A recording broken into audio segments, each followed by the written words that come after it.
السلام علیکم پیارے حضور. وہ باتیں جو یا وہ چیزیں جو اللہ تعالیٰ نے منع کی ہیں ان کو بدعت کہتے ہیں, جو غلط باتیں ہوتی ہیں یا بری چیزیں ہوتی ہیں. ہاں, کوئی ایسی بھی باتیں ہیں جو جن کے بارے جو نئی نئی ایجادات کی جائیں, دین میں شامل کر دی جائیں, جن کے بارے میں کوئی حکم و احکام نہیں ہیں بلکہ منع کی گئی ہیں. اب یہاں مجھے پتہ لگا ایک شادی تھی, مہندی تھی, میں نے ان لوگوں کو اجازت دی ہوئی ہے جن کے گھر بہت چھوٹے ہیں. اول تو جرمنی میں گھر اتنے چھوٹے ہیں نہیں, اور جن کے بہت بڑے خاندان ہیں نا, 100-150 آدمی یہاں رہتے ہیں, ان خاندانوں کے لیے شاید گھر چھوٹے ہو جائیں, یا لڑکی کی سہیلیاں, تو اس کے لیے میں نے کہا تھا چھوٹی سی جگہ پہ لے کے تو مہندی کر سکتے ہیں آپ لوگ. تو اس کا فائدہ یہ اٹھایا انہوں نے, بعض لوگوں نے, کہ بڑے بڑے ہال لینے شروع کر دیے. پھر بہانے یہ بنائے کہ آمین کے نام پہ دعوتیں بڑی بڑی کرنی شروع کر دی, دوسروں کو بھی بلانا شروع کر دیا کہ ہم نے آمین کی ہے. ٹھیک, کسی نے آمین کے نام پہ سالگرہ شروع کر دی. تو اس طرح کی جو بدعتیں ہیں نا, ان سے بچنا چاہیے.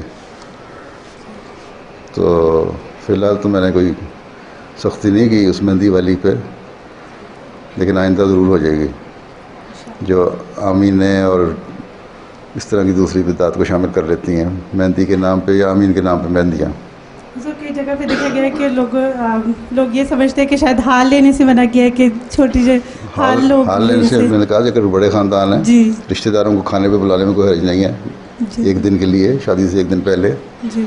لیکن اب یہ مسئلہ بن گیا ہے کہ شادی پہ خرچ کم ہوتا ہے, شادی کی رونقیں کم ہوتی ہیں, شادی کی اہمیت کم ہو گئی ہے, اور جو مہندی ہے اس کی اہمیت شادی کے اوپر چھا گئی ہے.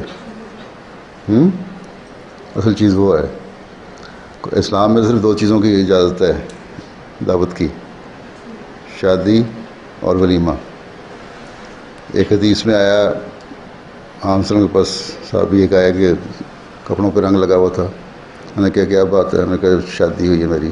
کہ ولیمہ کیا ہے؟ انہوں نے کہا نہیں, پیسے نہیں, غریب آدمی ہوں.